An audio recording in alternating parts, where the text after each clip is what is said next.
Well, hello everybody on YouTube. This is John Adamson, the Readmin Documentation Guru.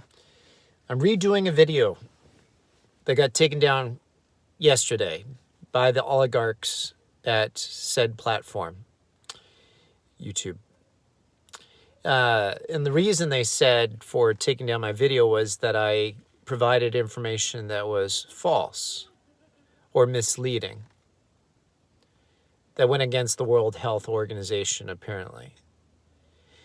And anyway, I'm going to redo the video, trying to please the oligarchs to ensure that this content stays on. So I'll get more to the point. So I had a student from a major university reach out to me. He's interested in applying for religious exemption. He said that his faith is pretty much consistent with Christian Science, and that he's trying to fill out a form that was provided him by the university that he needs to do for religious exemption, and he wanted some feedback. So to the best of my ability, within my capabilities, my knowledge, I'm doing that on this video. So disclosure. 1, if I happen to make any medical recommendations out of hand, I am neither a doctor nor am I exercising my license as a physical therapist to provide you with any medical guidance. But with that said, I'm merely responding to objective material provided by this university to this student for submitting religious exemption. Did you get that, YouTube bots? All right, so he got this COVID-19 vaccine mandate, and it talks about that you need to read this carefully, and then it talks about the risks of not being vaccinated. So that's the first page. So second page, he gets into his application. Now it goes into benefits of vaccination, and then it asks questions. So these are the questions that this young man is going to have to be addressing in this. Describe below the religion or belief system that prohibits you from taking a COVID-19 vaccine, and how long you have been an adherent to that religion or belief system. As I stated yesterday on my taken down video, it does not matter how long you were adherent to that belief system. Have you ever had an aha moment where suddenly your perspective on something changed dramatically, instantaneously? People have those often. They also sometimes have dramatic and sudden conversion events that is diametrically opposed to their previous position. The case in point that I used yesterday was a biblical illustration. There's 2 thieves on crosses on either side of Jesus. In the morning, when they first were crucified, it was the 3rd hour of the day, which is 9 o'clock in the morning. And at that point, the crowd is mocking Jesus, saying, if you're the Son of God, take yourself down off that cross. And the thieves next to him, who are being crucified, likewise also hurled insults at him. But the scriptures report that towards the end of the crucifixion, which for Jesus, he died within a 6-hour window, died about 3 in the afternoon. Before he died, one of the thieves repented, had a sudden experience of conversion in less than a day, and said to him, Lord, remember me when you come into your kingdom. That was a dramatic change of heart. And Jesus said to him, today I tell you, you will be with me in paradise. Whether you buy into that recounting, as I would call it, not story, whether you buy into that or not is irrelevant. But it does bring about a very clear picture of what often can happen in life. People can have dramatic, sudden, and short-term changes in their perspective. It doesn't matter how long you were in a faith tradition or not. He could have become a Christian Scientist the day before. It doesn't matter. So what I would probably say is be a little bit more circumspect on that answer and say, that I have long pondered and considered this question consistent with my faith position as a Christian Scientist. They don't need to know how long you were in that faith. It does not matter. It's irrelevant to the discussion of religious exemption. And then, of course, that's my opinion, how I would answer that. Describe, because they're trying to get a got you. Got you. You've only been an adherent to this faith for a short time. Number 2 question for this student. Describe below your particular beliefs that would be violated by receiving a COVID-19 vaccination and how receiving a COVID-19 vaccination would violate that belief. Now, this is going to be consistent with the next question too. So what are you basing things on? Now, this young man indicated that he had faith in the healing power of faith. And that is consistent with Christian Science. Mary Baker Eddy, who's actually the World Center for Christian Scientism, is located in Boston, where I went to school. And beautiful center. I believe kind of interesting belief system. She would probably have said that she based some of her beliefs on the Bible, but what I've read of Christian Scientism, no. But with that said, people have that faith. They adhere to that faith.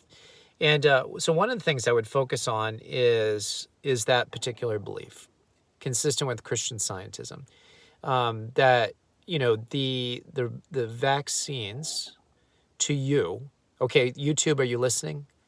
I'm saying the vaccines to him, not whether this is judged to be reality according to the World Health Organization or the CDC, but to him, he would view his faith as being more capable of handling his healing than putting a foreign substance into his body.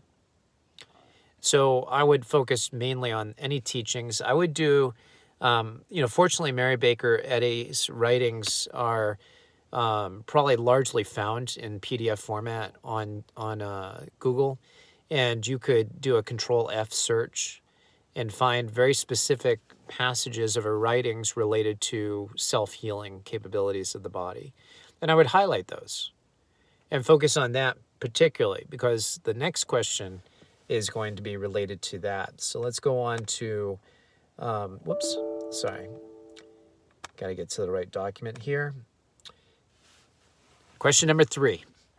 Describe below how the particular belief or beliefs that you described in question 2 are connected to the religion or belief system that you described in question number 1. So this is where you're going to tie in, okay, this is what Christian Scientists believe. And I would focus on that. If you have any other belief systems that are consistent with your belief or have another argument, let's say, like humanism. I brought up humanism because there is definitely an element of what I know of Christian Scientism in humanism as well. And that would go to body autonomy, the principle of autonomy, my body, my choice.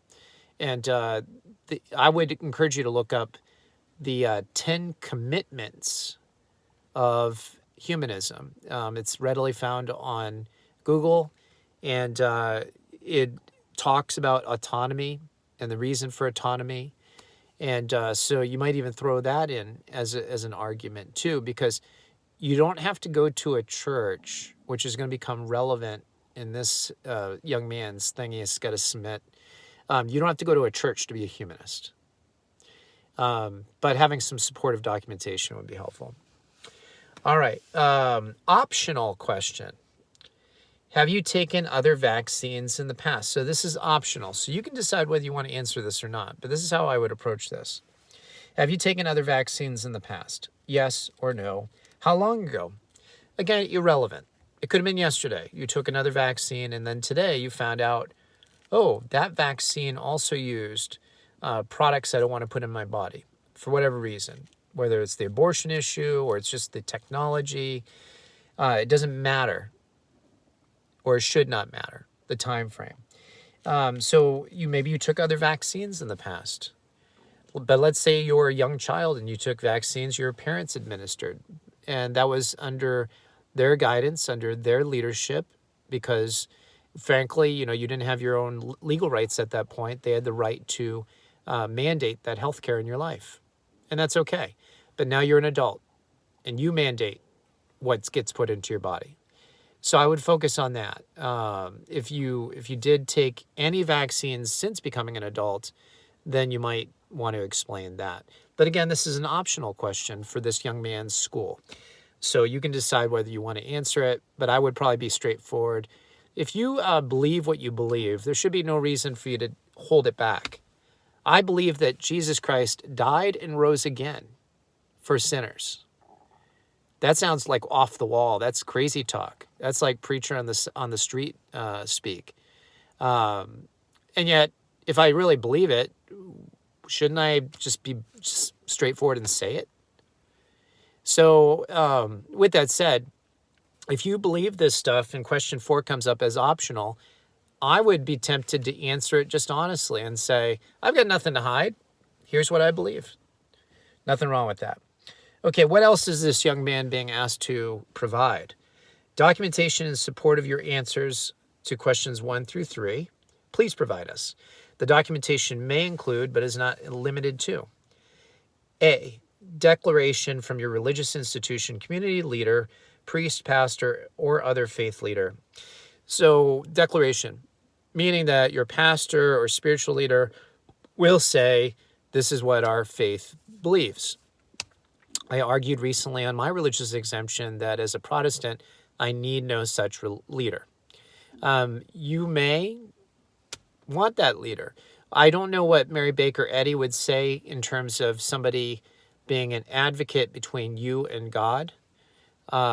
So you would have to do a little hunting through Mary Baker Eddy's writings concerning that, about Christian Science and how one accesses God. Is there the need for an earthly priest or earthly ritual or earthly denomination? And if there's not, then I would just stick that in their face and say, there's no need for me to go or have a religious leader to verify. But if there is some helpful documentation, good. Number 2, documentary or other evidence tying the belief to the religion, faith, and or explaining how that belief does not permit you to obtain a COVID-19 vaccine. Okay, documentary or other evidence tying that belief. So, I mean, again, the autonomy, body autonomy, can be tied into kind of a humanist perspective. Doesn't matter what's in the particular shot. I can decide whether I want it or not. I have autonomy. Again, it could be something related to, what Mary Baker Eddy's teaching is in this case. Number 3, evidence relating to your other current religious practices which demonstrate consistency of the belief. So are you attending a church service? In this case, Christian Science. I've never been to, I know Christian Science centers have like reading rooms. I remember seeing them in Boston when I was in school there. I don't know if they have particular services, but if you're engaging in any of those or like some humanist dialogue or something like that, having that as evidence might be helpful. It's a really weak request, and I'd be tempted to just ignore it. Okay, then going on, you're supposed to sign it, date it, print your name, and then if you've got a parent, legal guardian, they've got to put their name in. And then it says, let me see, it said something about, okay, listen to this, guys. This should give you chills. By signing below, I certify that the information I provided is accurate and complete as of the date of this request. I understand that I may be subject to disciplinary action up to and including termination of employment or expulsion from blank school if any of the information I provided in support of this request is false or misleading. So in other words, some third party that's not you is going to decide whether you're saying something's accurate. Like YouTube the other day, deciding to remove my video because they said I said something inaccurate, which I have no idea, based on World Health Organization or CDC guidelines.